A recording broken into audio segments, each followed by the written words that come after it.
Então vocês vêm de Coimbra, não é? E vocês vêm de uma escola, acabei agora de saber, que fica nas traseiras do Jardim da Sereia e na rua atrás do Jardim da Sereia, Pedro Monteiro, sabem onde é? Onde há a biblioteca. Vivia eu quando era estudante ali, portanto estamos todos em casa e tal. E havia um café que eu frequentava, que me dizem que ainda existe, chamado Ritz. Conhecem? Portanto, era o café que eu frequentava com os meus amigos, etc. E havia uma república por ali, não sei se ainda existe. Existe? Estudantes, hã? Não, era uma chamada... Como? Chamava-se? Esta ficava na esquina... Ficava na esquina, talvez fosse a Boa Baela. Ficava na esquina, depois tinha aquela rampa que ia ter à Rua de Tomar, não é? Ali embaixo. Portanto, como veem, eu conheço bem a vossa geografia e o espaço em que vocês se movem, etc. No meu tempo não existia aquela biblioteca. Aquela biblioteca é recente. Ora bom, vamos falar de escrita e leitura. E eu gostava de começar a falar de escrita. E tenho a certeza absoluta que alguns de vocês escrevem poesia, pelo menos poesia. Há sempre uma grande vergonha em dizer que se escreve poesia. Não sei porquê, porque é uma atividade bastante íntima, em que as pessoas têm, muitas vezes, dificuldade em assumir, porque dizem coisas que gostam de guardar para elas, etc. E isso é perfeitamente natural. Mas é preciso lembrarmos de uma coisa. Escrita e leitura são duas atividades inseparáveis.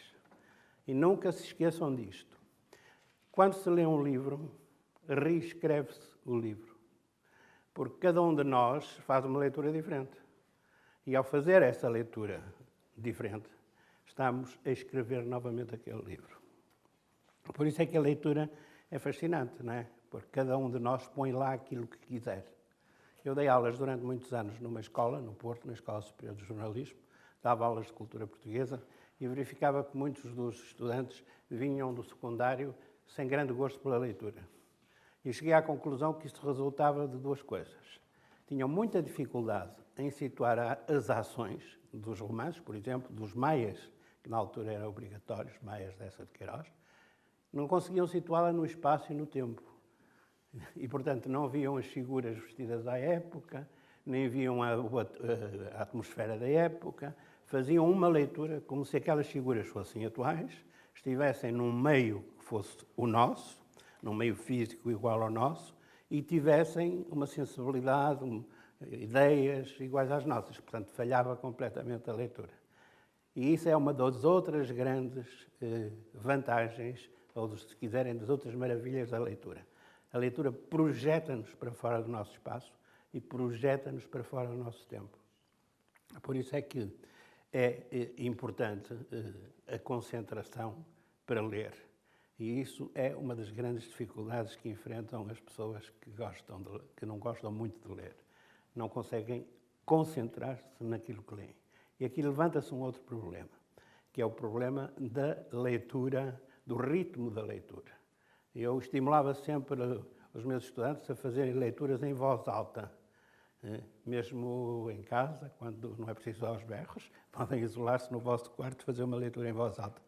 Porque é preciso sentir o peso das palavras, a cadência, a pontuação. E muitos alunos chegavam lá e não sabiam ler. Sabiam juntar letras, sabiam ler um parágrafo ou um período, mas não conseguiam dar a musicalidade da leitura, a toada da leitura, que é importantíssima. E agora vou-vos lançar uma pergunta um bocado desafiante e não tenham medo de responder. Há aqui alguém que não gosta de ler? Não tenham vergonha de dizer. Não gostam. Mas, algum de vocês pratica algum desporto? Vocês os dois? E qual?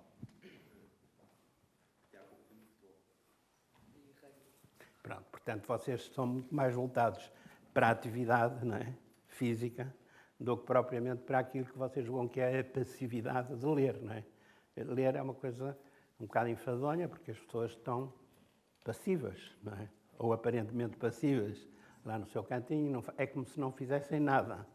E veem, muitas vezes, sem querer, a leitura como uma perda de tempo. Mas a verdade é esta, é que há leituras sobre tudo. Por exemplo, sobre futebol. Pode-se ler muita coisa sobre futebol. Já leste alguma coisa sobre futebol? Nunca leste a biografia do Cristiano Ronaldo? Nunca leste um romance, por exemplo, chamado Morte no Estádio, de um escritor português chamado Francisco José Viegas, que é comentador de futebol? Então lês e vais gostar, porque são coisas que têm a ver com futebol. No teu caso, o que é? O desporto? O rugby é mais complicado, tens que ir para os Estados Unidos. Mas não faltam lá obras, algumas se calhar até estão traduzidas em português, sobre o rugby. Mas tu não tens nada a ver fisicamente com o rugby. Olho para ti e não vejo aqueles ombros, pá. Nem aquela cabeça quadrada dos jogadores de rugby, não é? Eu lembro-me que uma vez um escritor que todos vocês conhecem, pelo menos do nome, o António Lobo Antunes, falando de um outro escritor, que agora acaba de publicar um livro magnífico, o Rodrigo Guedes Carvalho, que é aquele homem da televisão que todos conhecem, disse-me, ele tem cara de jogador de rugby. E tem um bocado, tem aquele aspecto compacto, não é? Aquele aspecto físico assim, muito sólido, não? Dos jogadores de rugby. Mas tu, pelos vistos, não tens. E nunca foste esmagado? Faz parte. Pronto. O que é que te levou ao rugby? Foi um bocado assim, pronto, foi um bocado com a família, porque tinha familiares que jogavam e pronto, experimentei e depois, pronto, assentei lá nesse desporto. É que há pessoas que julgam que o rugby é um desporto um bocado violento. Achas que sim? Comparando com outros é violento, mas assim, pronto, entrando um bocado mais no sistema, depois não se nota assim tanta diferença. É mais fácil conceber o futebol feminino do que o rugby feminino, não é? Sim. Exatamente por isso, não é? Sim, é mais complicado de aceitar a ideia de ver mulheres a jogar rugby do que futebol. Pronto. E agora vou-me dirigir ao público feminino.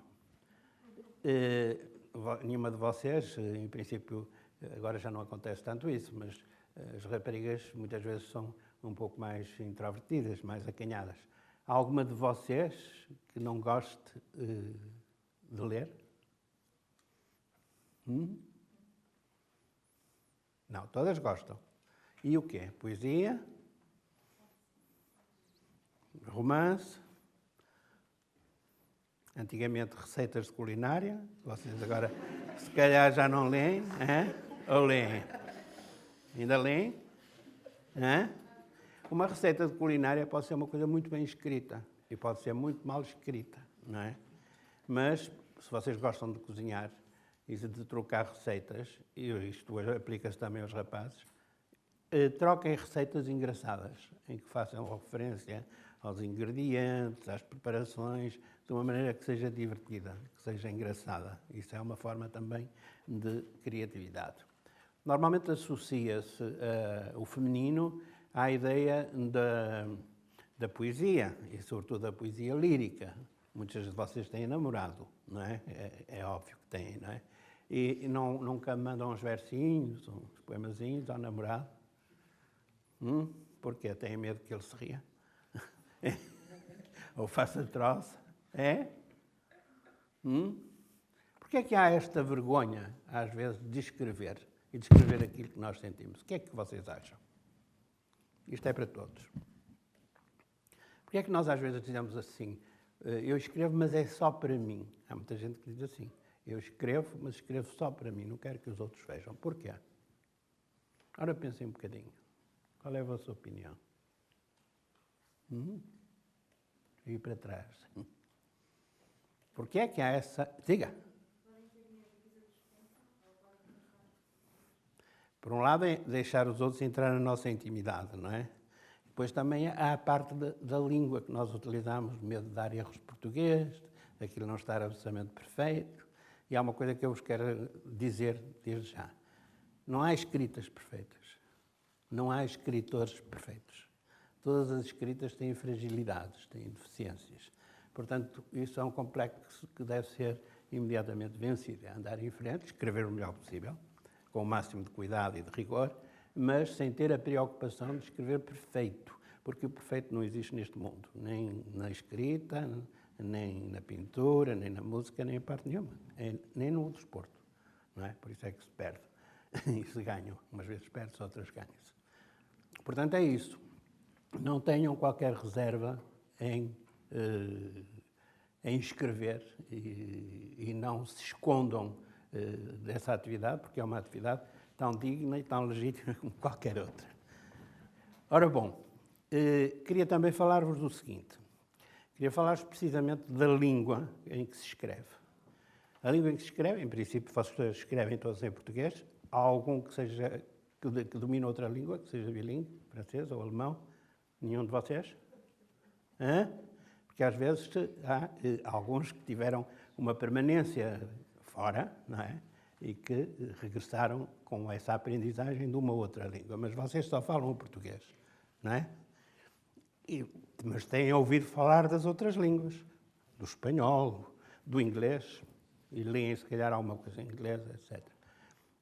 E em confronto com essas línguas, estou a referir-me só à parte da sonoridade, a parte sonora.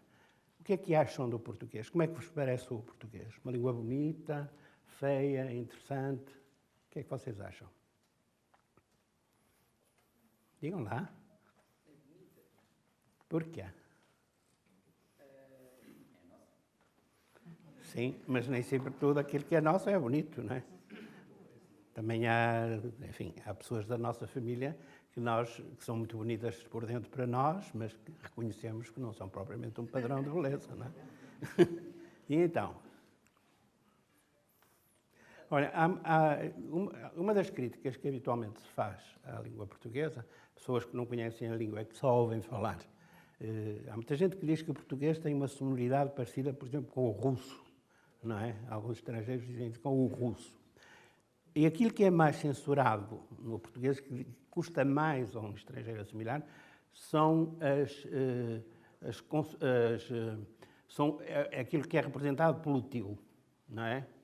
Os ons e os ãs, que parecem coisas um bocadinho feias, não é? Essas sonoridades assim, um bocado mais esquisitas. Depois também se refere muito a sibilantes, a presença de muitas sibilantes, é muito S. Todos os portugueses já dão um bocadinho a Viseu, como se fala em Viseu, não é? Sabem que em Viseu se fala assim. Fala um bocado assim, para um estrangeiro sente-se isso, sente-se muito isso.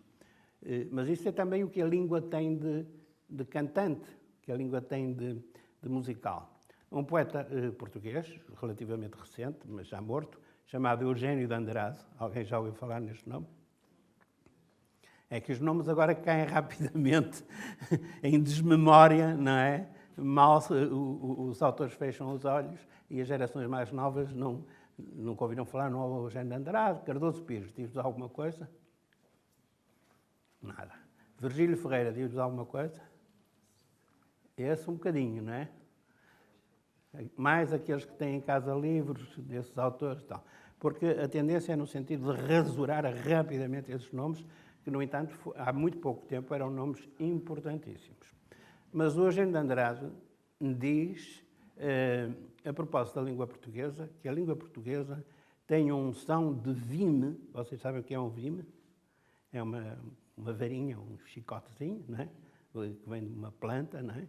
Vibrado no ar, não é? Portanto, faz aquela sibilância, não é? Aquele barulho, que é um barulho que pode ser bonito. É um barulho parecido com o barulho das abelhas, não é? Do zumbido das abelhas. Portanto, também é importante para quem escreve e para quem lê estar atento a esses valores do texto, que não são só as histórias que se contam no texto, são essas coisas bonitas e que são musicais, que têm a ver com a área da música. E falando em música, muitos de vocês têm grande apetência pela música, não é? E gostam muito de música. Quem é que gosta de heavy metal aqui? Sim? Porquê? Mas tem que haver assim mais uma razão, porque é uma música muito viva, né? Mexe contigo, não é? Mexe contigo, mexe com os teus sentidos, é uma música de alguma forma inquietante, não é? Te inquieta, não é? Te inquieta, dá-te logo vontade de se mexer, não é? Não acontece como na leitura em que as pessoas têm que estar mais ou menos estáticas para ler um livro. Aí não.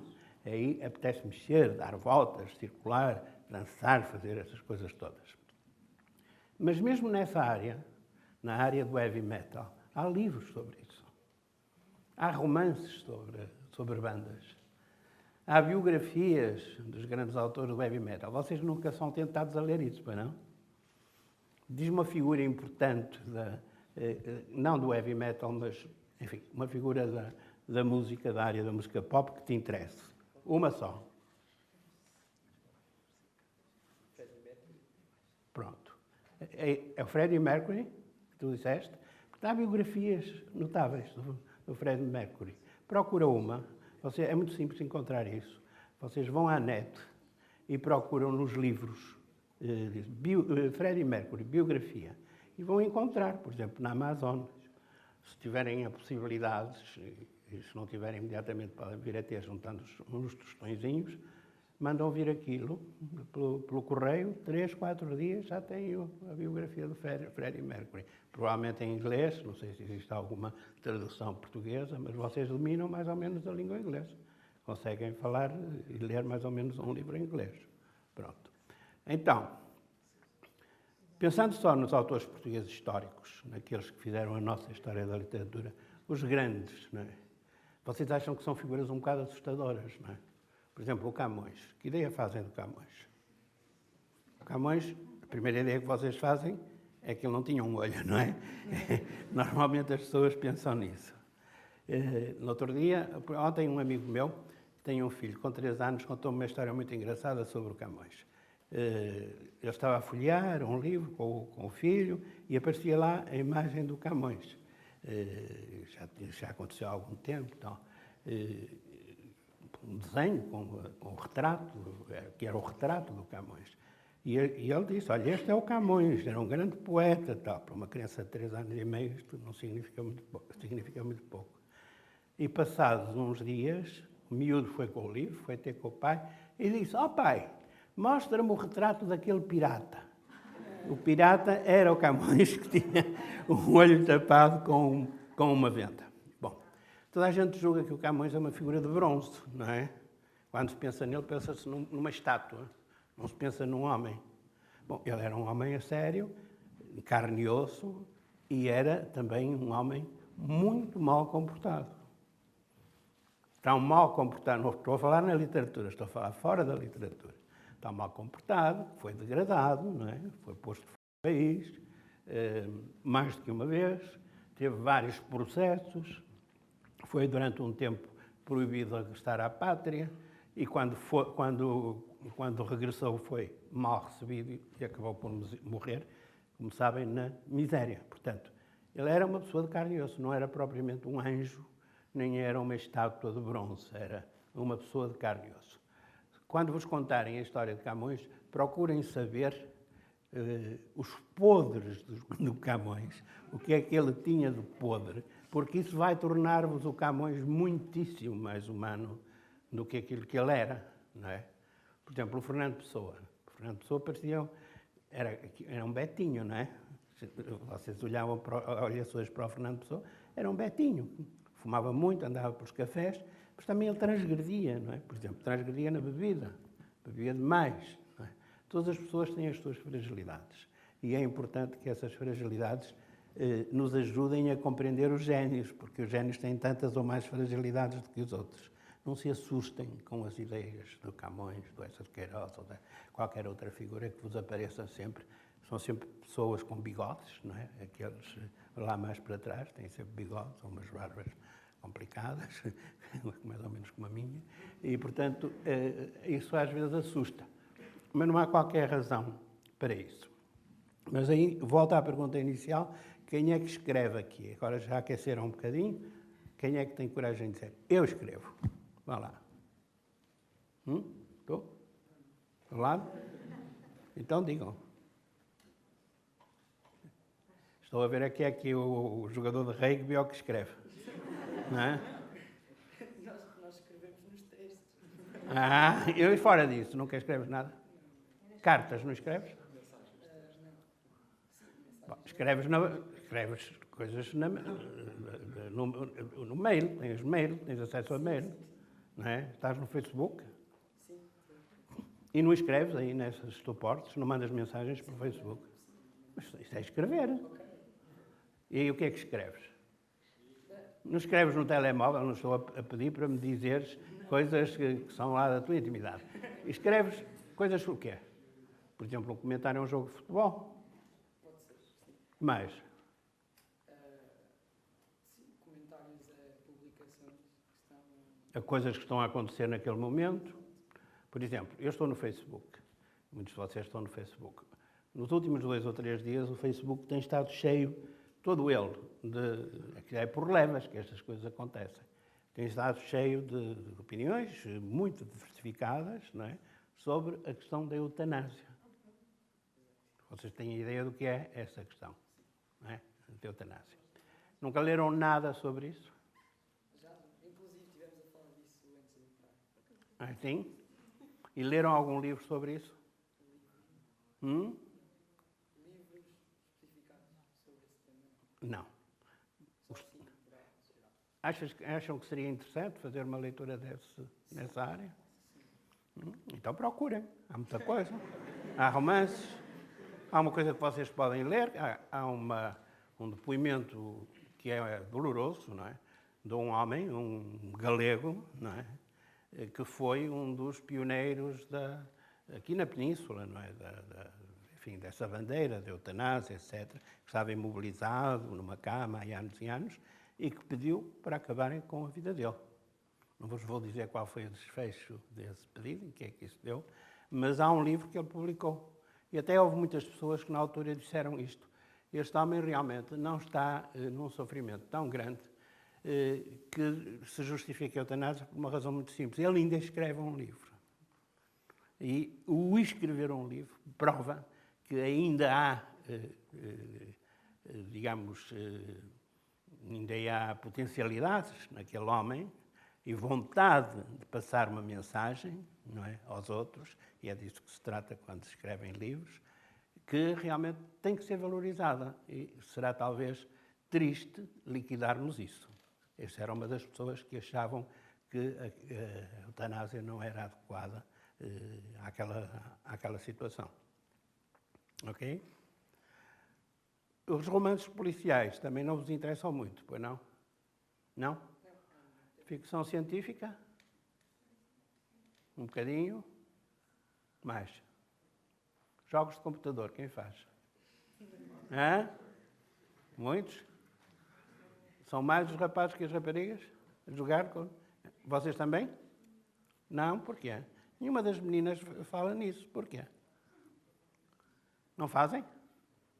Então o que é que fazem quando vão ao computador? Digam-me lá. Fazem alguma coisa. Correspondem-se umas com as outras, não correspondem? E o que é que contam umas às outras? Da vossa vida cotidiana. A literatura é isso. A literatura é a descrição dos episódios da nossa vida. Não só aquela que estamos a viver, como aquela que imaginamos, aquela que projetamos, ou aquela que vimos ser vivida pelos outros. Isso é a literatura. Eu vivo no Porto, numa localidade que ainda é um bocadinho rural, e na minha casa, de minha casa eu vejo uns quintaizinhos, que são autênticas hortas de província, apesar de viver no centro do Porto. E é muito engraçado porque eu, quando às vezes saio para ir ao café, passo por umas senhoras que vêm de fazer as compras, que foram fazer as compras matinais. E estão a conversar. Normalmente são 2 a 2 que estão por aqui, por lá. E eu, ao passar, ouço aquilo que elas dizem. E dizem quase sempre a mesma coisa. Ou estão a queixar-se das coisas de saúde. Porque tive que fazer uma ecografia. Porque amanhã vou fazer análises. Porque o médico disse que a minha tensão está não sei o quê, não sei o que mais. Normalmente queixas, nunca dizem, estou ótima de saúde. Nunca ouvi ninguém dizer isso. Ou então falam da vida alheia, que é um dos grandes desportos nacionais, como vocês sabem, e contam coisas que se percebe que estão a falar de alguém, porque não é? O discurso é sempre ele disse, que ela disse, que ele tinha dito. E ela disse-lhe que não sei o quê, que não sei o que mais. Tal. Portanto, estão a falar da vida dos outros. E, finalmente, também falam muito de coisas de comida. De comida, do preço dos géneros, daquilo que vão comer ao almoço, etc. São esses três elementos dominantes. O que é que isto significa? Significa que cada um de nós tem necessidade de inventar a vida, de a reinventar a cada momento que passa. Aquelas senhoras estão a praticar exatamente o mesmo tipo de atividade dos escritores. Um escritor conta vidas, conta episódios da vida. Elas estão a contar episódios da vida. E quando estão a falar da vida dos outros, e às vezes há pessoas, como vocês sabem, que sabem muito mais da vida dos outros do que os próprios outros sabem, não é? Sabem tudo sobre a vida dos outros. Essas pessoas são autênticos ficcionistas. Inventam esquemas de ficção, etc, etc. Eu não vou dizer que isso se aplica mais ao lado feminino do que ao lado masculino. Costuma-se dizer que as mulheres têm mais tendência para a bisbilhotice do que os homens. Isso era um padrão antigo que eu acho que está absolutamente ultrapassado, não é?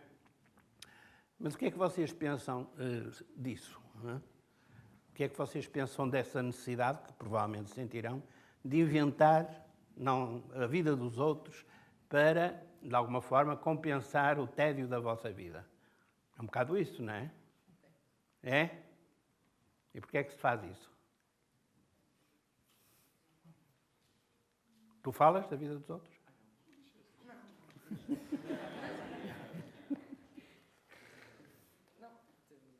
maneira de evitar, talvez não. Por exemplo, tal como eu comento as coisas que estão a acontecer nas redes sociais, acho que é um bocado disso. Mas não no sentido de estar a dizer mal ou dizer só a constatar. É muito difícil não dizer mal nem bem, não é? Sim. É muito difícil. Não é? É ou não é? Sim, mas pelo menos a intenção. Não é? A intenção é ser neutro, não é? Mas não se pode ser neutro em tudo. Não é? Sim, sim. Bom, é fatal que vamos ter que falar aqui de um tema que vos diz respeito e que com certeza que se falou em todas estas sessões, que é o tema de bullying, não é? Aí não se pode ser neutro.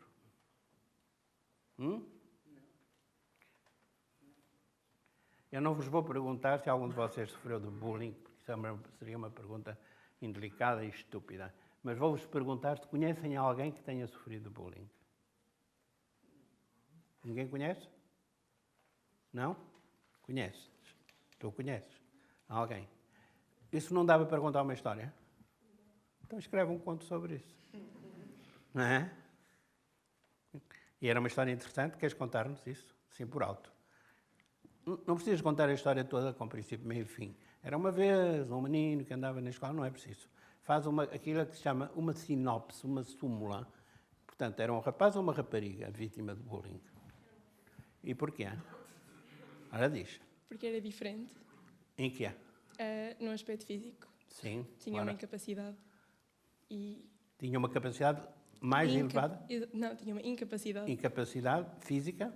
Sim, que entretanto ultrapassou, mas que Que a marcou. na altura foi... Acho que sim. Lembro-me de não a ver completamente bem. E vocês, portanto, tu conheceste essa rapariga? Conheci. E conheceste o contexto em que se dava essa violência sobre ela, não é? E na altura vocês tinham noção de que isso estava a acontecer? Não. Ou só depois? Só depois.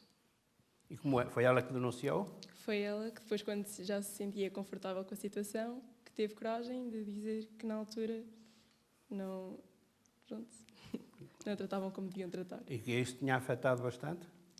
Um pouco, sim. E notava-se no convívio com ela que ela estava afetada por isso? Na altura, não, acho que não.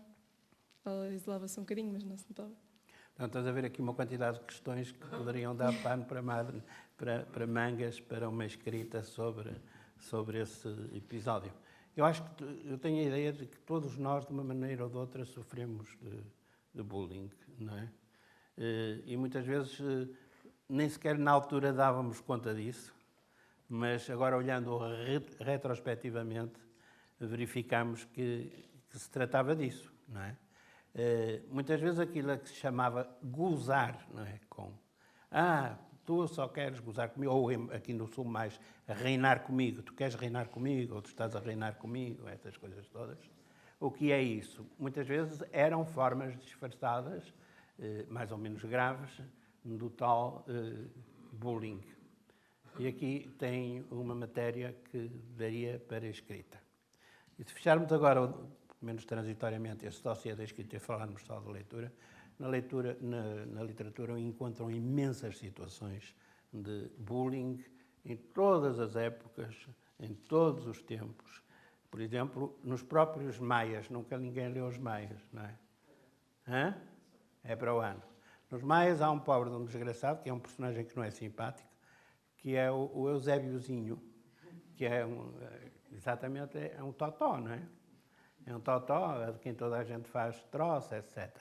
Porque é um menino muito bem comportado, muito franzininho, é muito mau no desporto, limita-se a folhear uns livros, tem sempre frio, depois tem uma mãe, uma tia, que estão sempre muito preocupadas com a saúde dele, estão a ver o género do menino que ele era, não é? Portanto, era uma florzinha de estufa, não é? E foi toda a vida penalizado por isso. E sempre que aparece no romance, aparece como uma personagem triste que nunca venceu aquele terrível bullying. Ora bom, então leituras. Há muitos títulos de livros, há muitos autores. Eu gostaria que alguns de vós me dissessem um título ou um autor que gostariam de ler, ou que já pensaram em ler.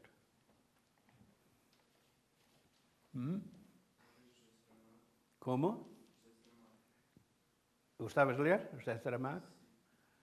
Foi um autor obrigatório. Acho que agora já não é? Mas foi obrigatório durante algum tempo. Sabes o que é que ele escreveu? E porquê é que gostavas de ler? Por ele ter sido Prémio Nobel? Também, mas a minha avó sempre me passou... Ela gostava muito de José Saramago. Sim. E ela sempre me tentou passar mais ou menos esse gosto pela leitura. Mas eu era um bocado novo ainda. E agora que... Pronto, já estou... Mas tens alguma noção do que ele escreveu? É uma leitura, acho que é Diz. bastante complicada. Sim. No início, mas que ao longo do tempo, se eu aprofundar essa leitura, vou conseguir compreender bem a mensagem que ele tenta passar com as suas obras. Muito bem. Portanto, tens aí, de facto, uma leitura em aberto, não é? Mas sim, eu vou-te dizer uma coisa. O José Saramago é um grande autor, que evidentemente tem que ser lido, mas não pode ser a primeira leitura que se faz. Sim, não planeio. Tens que percorrer vários patamares até chegares à altura de poder ler de uma forma satisfatória e gratificante para ti o José Saramago. Há outros autores anteriores que podem e devem ser lidos. Desde logo uma grande figura de Coimbra. Vocês são de Coimbra? Quem é? Quem é o grande escritor de Coimbra do século XX? Miguel Torga. Exatamente. Algum de vocês leu? Alguns contos, sim. De poemas? Sim. Contos? Os bichos? Pronto. E gostaram? Mas na escola? Leram isso na escola? E agora vou-vos fazer uma pergunta que é um bocadinho arriscada.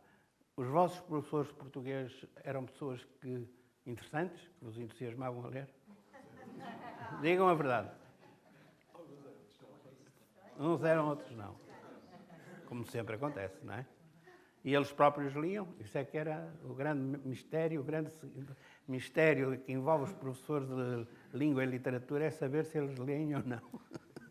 É um dos mistérios mais indecifráveis do ensino português. Não é? É difícil saber. Eu conheci, por acaso, uma senhora que era... E quando digo por acaso, foi mesmo por acaso. Um mau acaso. Uma senhora que deu os Maias e nunca tinha lido os Maias, nem nunca leu. Ela própria dizia que só tinha lido o resumo. E era professora de literatura portuguesa. Não é? Pronto, isso não quer dizer que as pessoas... Atenção, não estou a insurgir-me contra a classe docente, não são todos assim. há muitas exceções e tal, mas vou muitas vezes a escolas e verifico que, de facto, não são muito estimulantes para a leitura os professores que a gente vai encontrando. Lá para trás, o que é que vocês leram? Portanto, como miúdos... Não, como miúdos. Literatura infantil-juvenil, o que é que leram? Hã? Leram a série Uma Aventura, claro. Hã? Pronto. Sabem porque é que eu vos faço esta pergunta hoje aqui? Não sabem? Sim. Não sabem. Sim, sim. Mas sabem quem eram as autoras? Era a Ana Maria Madalena. E não sabem, nunca encontraram a Isabel Alçada? Encontraram hoje. Pronto, aí tem. Portanto, também hoje conheceram outro escritor em carne viva, ou em carne e osso. Em carne viva não, em carne e osso. Pronto, e vocês leram A Aventura. E os 5 nunca leram? Sim. E o Harry Potter? Quem é que leu o Harry Potter?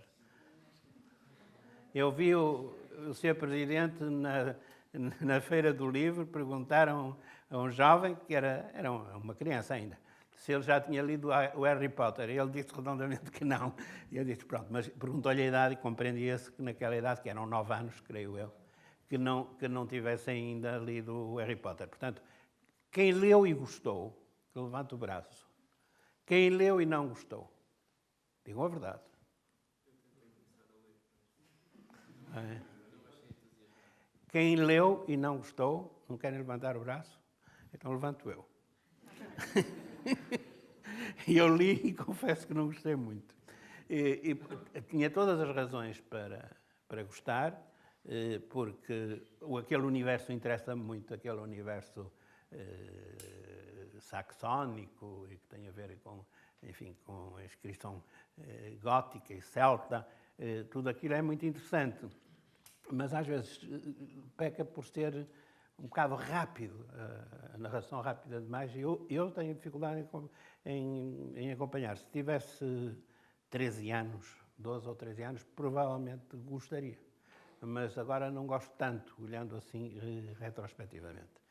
E havia toda a razão, disse eu, para gostar, até razões extraliterárias, porque eu fui professor na Escola de Jornalismo do marido da Rowling, que era português.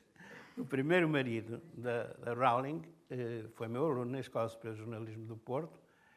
Ela vivia no Porto, eu conhecia através dele, jantei uma vez com ela, e ela nessa altura estava longe de ter a fama que teve depois, não é? Mas já escrevia coisas para crianças. Depois separou-se desse marido, fez um segundo casamento, pronto, e fez aquela carreira brilhante, e hoje consta ser uma das mulheres mais ricas, não é? Pelo menos do Reino Unido, não sei se será mais rica do que a rainha, mas é capaz de andar ela por ela. O que é que vos atrai no Harry Potter? É a figura do Harry Potter? O que é que pensam dele? Hã? Porque, em princípio, o Harry Potter é uma figura também um bocado totó, não é? Com aqueles óculos, não é? No início. Mas depois faz aquelas coisas prodigiosas, não é? E é isso, vocês gostam disso, gostariam de fazer o mesmo, não é? Provavelmente, não é? Bom, então vamos deixar esses anos mais juvenis. E agora, insisto nesta pergunta. Se num horizonte próximo, o que é que gostariam de ler? Um título, um autor? Digam.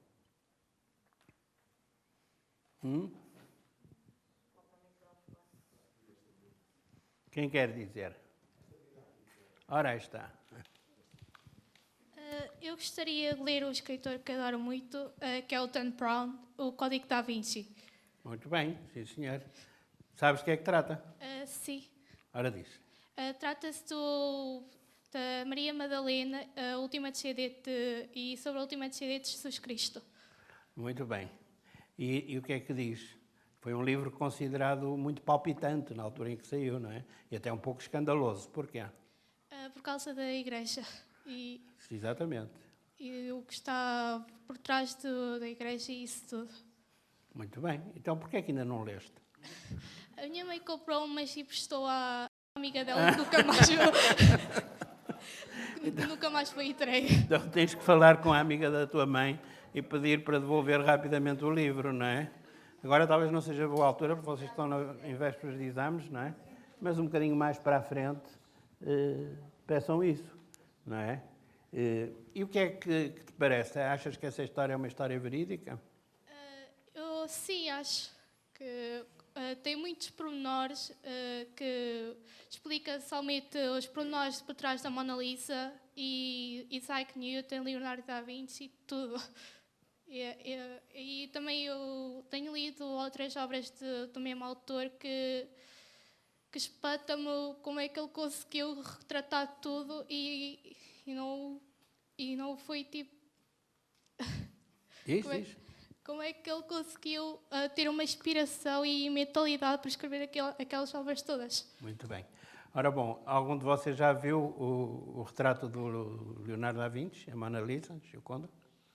Já viram? Quem viu? Ora, mais. 2, 3, 4.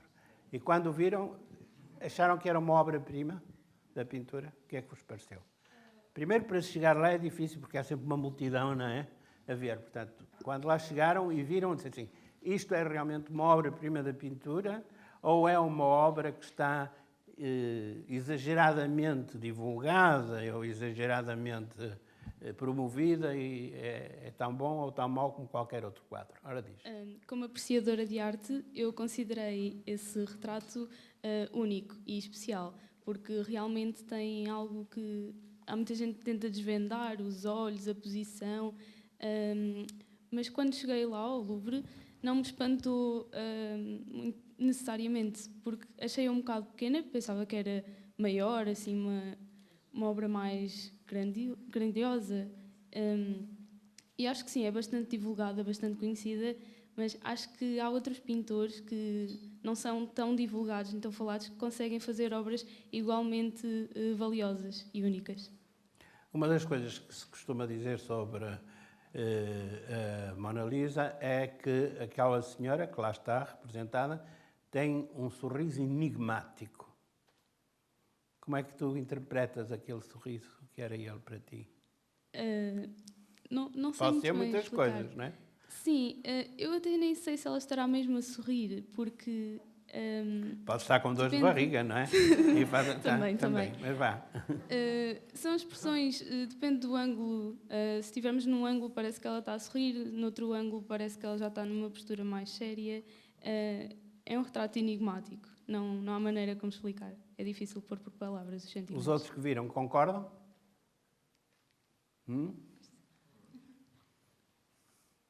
Gostavam de ter aquela figura no vosso quarto, em frente à vossa cama? Todos os dias viam a Mona Lisa? Se fosse original era um grande privilégio, nem toda a gente tinha. Aliás, houve um homem que roubou a Mona Lisa há muitos anos. O quadro foi roubado, ele tirou a moldura, guardou-a e tal. Depois fugiu, esteve em Itália, esteve em vários países e tal. E tinha a Mona Lisa, vivia num quarto miserável, creio que em Milão. E tinha a Mona Lisa enrolada no meio das camisas, da cómoda, dentro da cómoda dele. Esteve lá muitos anos assim, até vir a ser descoberta, não é? A célebre Mona Lisa. Bom, e aí tem uma coisa que vocês podem ler, que são as biografias, as histórias das pessoas. Já vos falei aqui das histórias dos craques de futebol, e algumas são bem contadas, ou de qualquer outro tipo de desporto, ou da música, ou Freddie Mercury, etc., mas também das figuras da pintura, por exemplo. Não gostarias de ler uma biografia do Leonardo da Vinci? Não pessoalmente. Gosto de outros pintores, Paulo Arrego, mais contemporâneos, Picasso. Não creio que haja uma biografia da Paula Rego, mas há muitos estudos sobre a Paula Rego, isto há. E era interessante ver isso. Há, sobre a Paula Rego, um documentário muitíssimo bom, que tu podes ver no YouTube, não é? Se quiseres ver em que termos é que decorre ou decorreu uma parte da vida dela, e aí já é uma coisa diferente.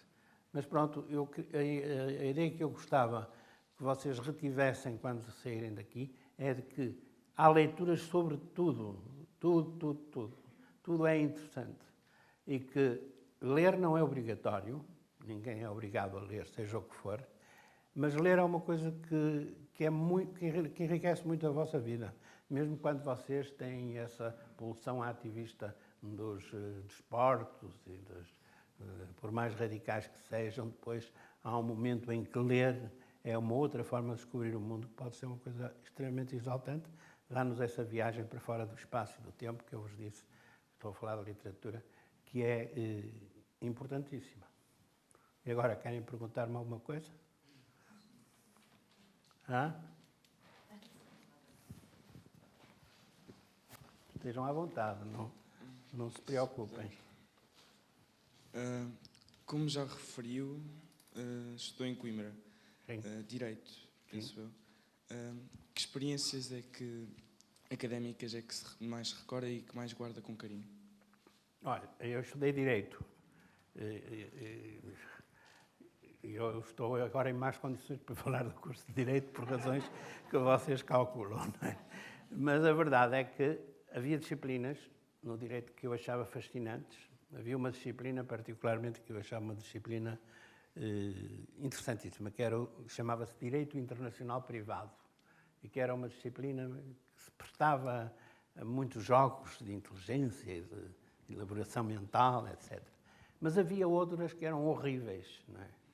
Eu, antes de ir para Lisboa, estive aqui, fiz os 2 primeiros anos aqui na Faculdade de Direito, aqui em Lisboa, e havia uma disciplina horrível, chamava-se Direito Corporativo, e que era uma disciplina o mais enfadonha que se pode imaginar. E então só havia uma maneira de reagir contra aquelas aulas que, para mim, eram insuportáveis, era ler livros. E eu passava o tempo, eu e muitos de nós, passava o tempo com um livrinho aberto em cima dos joelhos, durante as aulas, a ler. E líamos as grandes figuras daquela altura, o Sartre, o Camus, o Hemingway, etc. E dava-nos um certo gozo ler contra. Líamos contra a aula, não era declaradamente contra, mas era um remédio que nós nos aplicávamos para não ter que atravessar aquele universo. E ainda por cima, naquelas aulas, eram umas aulas que eram... O docente era uma pessoa que insistia muito na memorização. E lembro-me que ele nos obrigava a saber de cor o nome das corporações da Idade Média, de Lisboa, com o respectivo santo, o santo protetor e as cores da bandeira. E as cores da bandeira. Portanto, essas aulas eram, de facto, insuportáveis.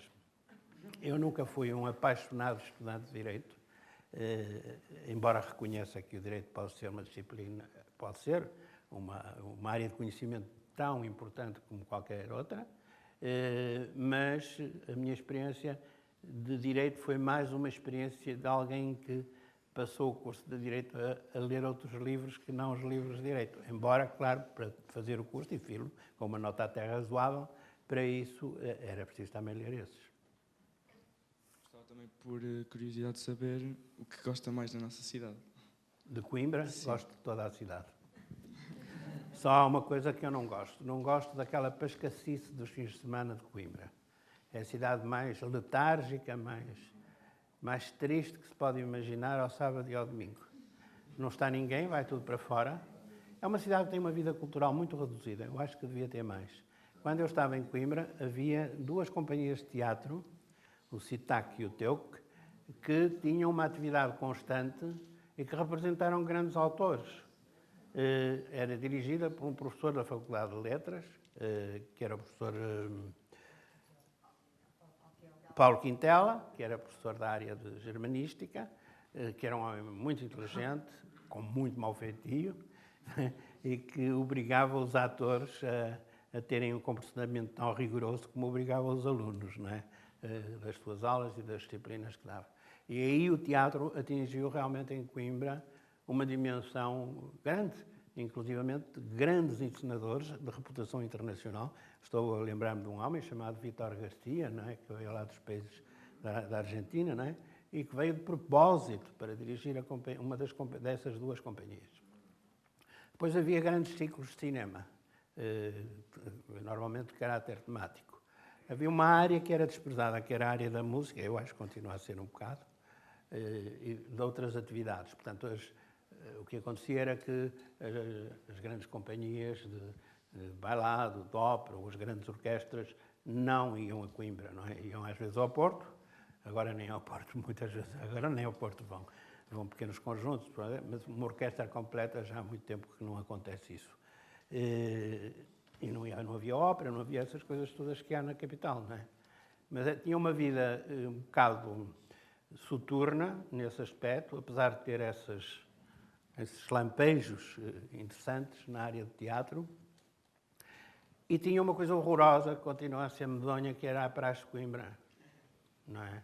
Que eu achei sempre uma coisa que eu, quando andava lá, e portanto tinha que corresponder àquilo que eram as exigências da Praxe, achava que a maior parte das manifestações praxísticas envergonhavam-me a mim, sentia-me envergonhado, não é?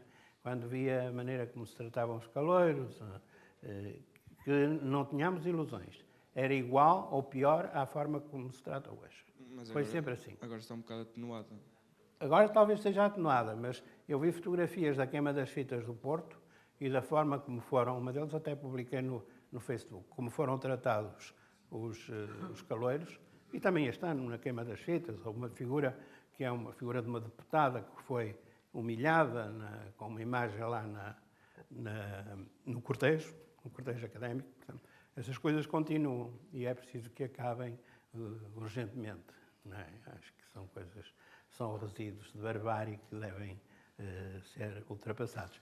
Agora, o que era muito interessante em Coimbra era uma coisa que não existia em Lisboa, que era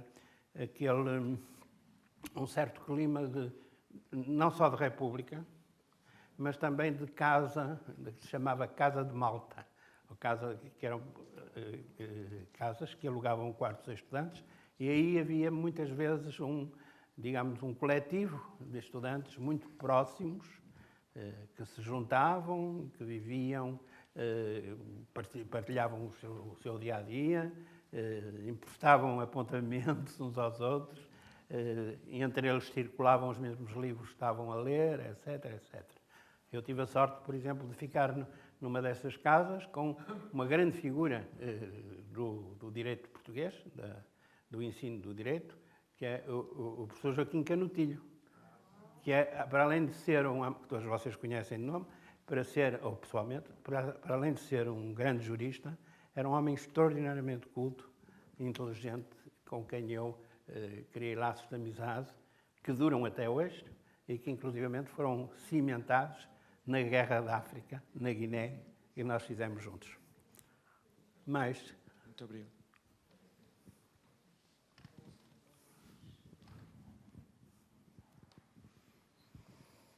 Primeiramente, gostava de desejar boa tarde ao senhor. Muito obrigado. Eu comecei a ler o seu livro, do Retrato de um Rapaz, e também fala sobre o Leonardo da Vinci, que tivemos a falar há bocado, e também com base noutros livros. Notei que o senhor tem um grande interesse por história. De onde é que vem esse interesse? Ora bom, eu acho que viveu sempre comigo, não é? Eu tive a sorte de ter na minha família uma biblioteca, não é? Não era uma biblioteca extraordinária, mas era uma boa biblioteca. E, portanto, meu pai era leitor, a minha mãe também lia muito, embora menos do que o meu pai. E convivi sempre com os livros. E eu ouvia sempre falar nas figuras históricas, etc, etc. E lembro-me perfeitamente de um dia ter perguntado à minha avó, não é, que era mãe do meu pai, que vivia na mesma casa, se ela tinha conhecido o Dom Afonso Henriques. Não é? Era impossível que isso acontecesse, porque havia séculos de diferença, mas isto é para vocês verem como numa criança, e às vezes até em pessoas mais velhas, a ótica do tempo está distorcida, não é? Julga-se que o Egito, o Dom Sebastião, o Vasco da Gama, estão todas lá para o passado, mas não há assim grandes diferenças entre eles temporais. Não é bem assim. Mas aí já mostrava que havia algum interesse por essas figuras. E naquela altura, o ensino da história era muito mais exigente do que é hoje. Não estou a pensar se isso era bom ou se era mau. Havia 3 anos de aprendizagem da história obrigatórios. No terceiro, no quarto e no quinto, que era o chamado segundo ciclo do ensino secundário, nós dávamos História Universal, aqui se chamava História Universal, e depois História de Portugal. E em alguns cursos, como por exemplo no curso de Direito, e já havia uma preparação de histórico-filosóficas, como se chamava na altura, os 2 outros anos, que correspondiam ao terceiro ciclo, sexto e sétimo, continuava a haver ensino de História. Portanto, eu tive 5 anos de aprendizagem da História e foi para mim sempre uma disciplina apaixonante. Ok? Obrigada.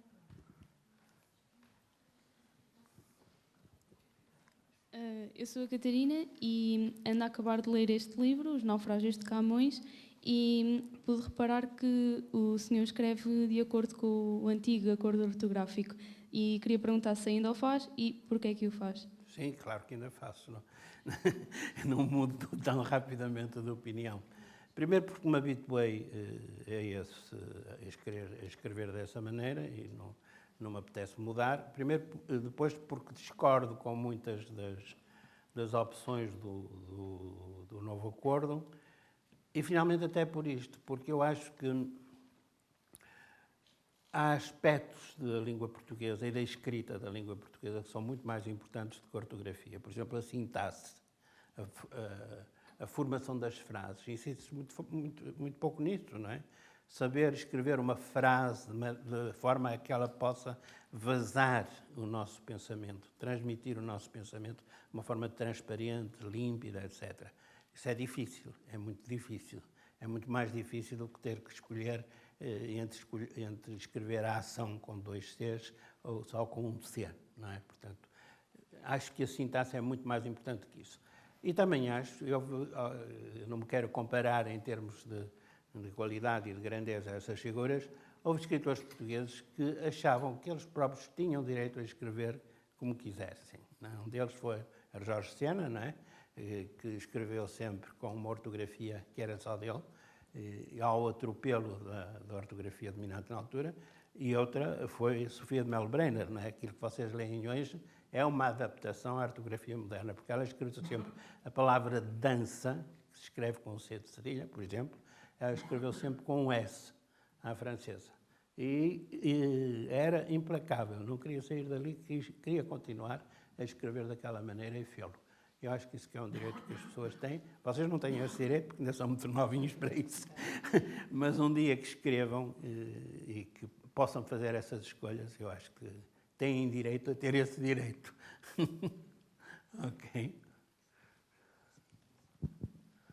Eu sou a Margarida, olá, e nós em aula vimos a sua extensa obra. Por isso, queria perguntar se há algum livro em especial ou pelo qual tem um carinho especial ou que tenha maior significado para si. É uma pergunta que me fazem muitas vezes, não é? Que se faz muitas vezes aos escritores. E a resposta é quase sempre a mesma. Não. Aquele em que estou envolvido no momento, aquele que estou a escrever no momento, é o que me interessa mais, não é? Os outros estão um bocado esquecidos, já passaram, não se relêem. Nenhum escritor, eu não concebo um escritor a reler a sua obra, não é? A não ser para fazer uma reedição, um retoque aqui ou além. Agora, por prazer, por gosto, eu gostei tanto daquele romance meu, vou lê-lo, não é? Isto não faz sentido, não é? É uma coisa tonta, não é? E eu também não faço isso, como é óbvio, não é? Boa tarde, sou o Manel.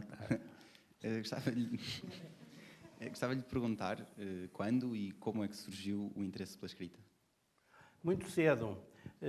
Eu na escola já tinha gostava muito de fazer redações, que era assim que se chamava na altura, não é? Acho que ainda se chama, não é? Ou composições e tal. Portanto, tinha já esse pendor.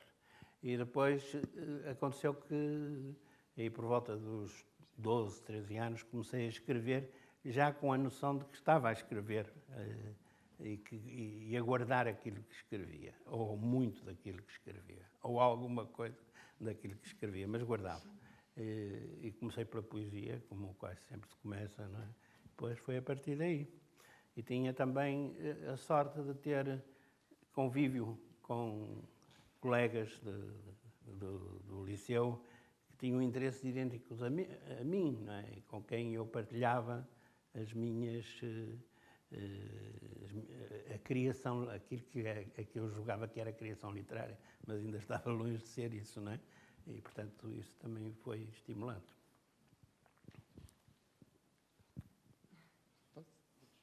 Boa tarde, meu nome é Frederico. Naturalmente, tivemos que fazer uma pesquisa sobre si, sobre as suas obras, mas também fizemos sobre os prémios que lhe foram atribuídos ao longo da sua carreira e gostávamos de perguntar se, em especial, como por exemplo o Prémio Pessoa ou outros, se, pronto, quando lhe foi atribuído, se tiveram muito impacto, pouco impacto, e qual deles é que achou mais importante receber? Bom, é difícil responder a isso. Quer dizer, os prémios não alteram nada em relação àquilo que nós estamos a fazer.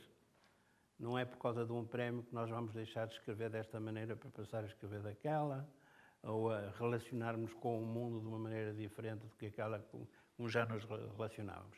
Mas o prémio tem uma importância, quer dizer que há, dizer-nos, sentirmos que há pessoas que gostaram daquilo que nós fizemos e que, portanto, valida-nos.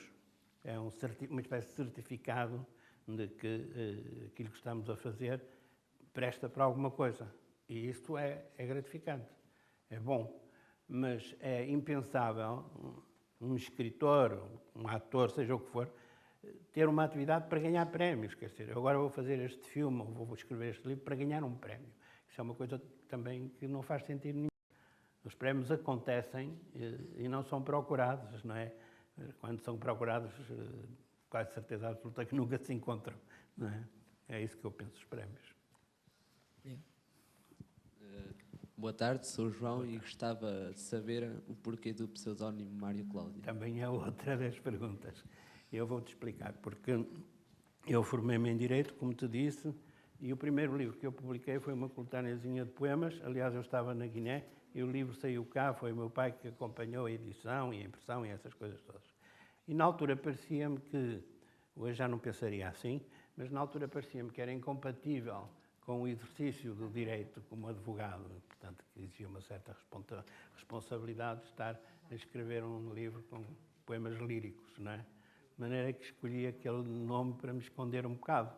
Depois o nome acabou por se agarrar a mim e o outro é que desapareceu. Coisas que acontecem, não é? Obrigado. Ora, sou o Diniz, boa tarde.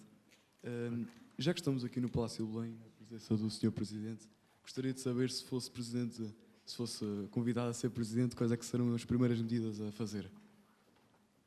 Em que se área? fosse convidado a ser Presidente. A ser Presidente? Sim, sim, sim. Isso é uma pergunta absolutamente... É uma pergunta que não é um desafio, é quase uma sentença de morte. Não é? Eu não sei, não faço a mínima ideia, não é? Não faço a mínima ideia. É evidente que eu tenho um modelo de um presidente. Todos nós temos um presidente modular, não é? Que coincide com A, com B ou com C, não é? Eu tenho que dizer aqui uma coisa com toda a frontalidade, não concebo um presidente sem afeto. E isso já diz tudo. E, portanto, aliás, como escritor, eu acho que isso teria que ser dito. Passou pela Presidência da República e por este Palácio uma figura de um grande escritor, chamado Teixeira Gomes, que era um algarvio, que vocês não sei se terão lido, se não terão lido, e que era mesmo isso, era um homem com grandes emoções, com grandes afetos, e que fez da presidência um lugar de manifestação, de exteriorização desse afeto. Portanto, um presidente não pode ser, de forma nenhuma, um espantalho, não é? Uma figura sem sensibilidade. Não é? Não me revejo nesses presidentes. O afeto é indispensável em qualquer profissão e nesta também. Obrigado. Nada. Boa tarde, eu sou a Catarina e eu gostaria de saber qual é o género literário que mais interesse lhe desperta. Todos. E agora escrevi, o último livro que escrevi foi uma coisa inspirada na banda desenhada. Alguns de vocês, não falamos sobre isso, mas se calhar alguns de vocês gostam de banda desenhada. Gostam? Nem por isso, não? Hã? Talvez da área manga, das coisas japonesas, hein? Gostam mais? Hein? Bom, portanto, todas elas me interessam, inclusive a banda desenhada. Interessa-me tudo. Interessa-me a ficção, a poesia, o teatro, a crónica, a banda desenhada. Tudo isso faz parte daquilo que eu gosto de ler. Né? O ensaísmo, também, que é uma forma de criatividade pela escrita, que poderá ser ou não literária, mas tudo isto me interessa. Obrigada. E há coisas que eu gostaria de me interessar e não consigo interessar porque não tenho preparação para isso. Por exemplo, eu gostaria muito de saber mais na área da matemática.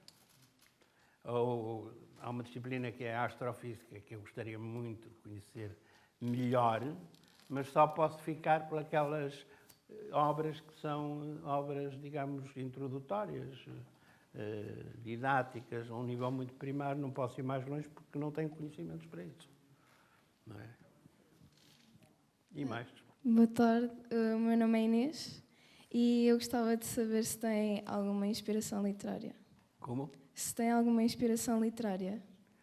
Eu não gosto muito dessa palavra inspiração, não é? Acho que normalmente os escritores dizem isso. Há uma frase célebre que dizem que uma obra resulta de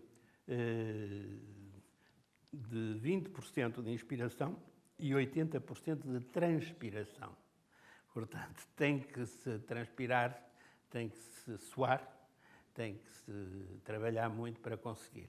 Agora, se por inspiração se considerar uma ideia inicial, um projeto inicial, aí sim é diferente.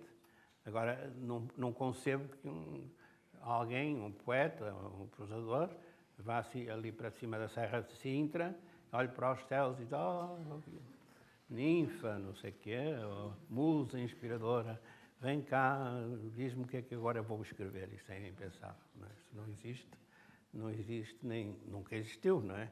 Era uma figura de retórica, mais nada. Boa tarde, sou a Inês e, como você falou, astrofísica, eu estou a ler o seu livro de astronomia. Como é que conseguiu arranjar os termos e história e combinação do romance neste livro? E como é que foi a sua inspiração para escrever este livro sobre astronomia e um romance, tudo junto? Bom, é um romance que tem um caráter autobiográfico, não é? Que eu conto a história da minha vida com alguns ingredientes de ficção, etc. Pronto, nasceu assim, não é? Está dividido em 3 partes. Uma parte corresponde à infância, a outra àquilo que se chama maturidade e a parte final àquela em que eu estou agora, que é com os pés para a cova, mais ou menos, não é? Portanto, há essas 3 dimensões na vida de cada um de nós, ou podemos dividi-la nesses termos. Portanto, aquilo que eu quis foi dar esse... Quando chega a uma certa idade, apetece lançar um olhar para trás para ver como é que foi o percurso, como é que as coisas andaram, e às vezes há interesse para os outros em conhecer isso. Quanto à linguagem, tu fizeste aí várias perguntas metidas numa só. A linguagem é a minha linguagem habitual, é uma linguagem, de facto, que utiliza um vocabulário bastante quantitativamente significante, não é? Portanto, com palavras que não são do uso diário e algumas que são palavras até provincianismos ou coisas regionais ou palavras estrangeiras, tal. Porque eu acho que a escrita e a língua é isso mesmo, não é? É a utilização de toda uma gama de oferta, não é? Quando nós tocamos piano, não tocamos só nas teclas do centro, não é? Do meio do piano também tocamos mais raramente, não é? Nos agudos e nos graves, não é? Nos mais agudos e nos mais graves. E, portanto, o que eu quero é isso, é que os agudos e os graves da língua apareçam, evidentemente com menos insistência do que aquilo que é a parte central do teclado, não é? Nos meus textos. E gosto muito dos escritores que fazem essa escolha, como, por exemplo, um grande escritor da Beira. Vocês, de certa forma, também são beirãos, e embora da Beira litoral. Alguém que seja da Beira interior? Natural? Da Guarda? Eu. Ali ao fundo? É? Aqui. Ah, é? Pronto, então é Beira Baixa. Mas estava a pensar num grande escritor chamado Aquilino Ribeiro, que é da Beira Alta, não é? E que utiliza muitas palavras da Beira, não é? Da Beira Alta, sobretudo, também. E também muitos regionalismos de outros sítios, e até palavras estrangeiras. E que também defendia esse ponto de vista, que a língua é um teclado, ele não dizia assim, mas o efeito é esse, a língua deve ser utilizada em toda a sua extensão. Obrigada. Ok?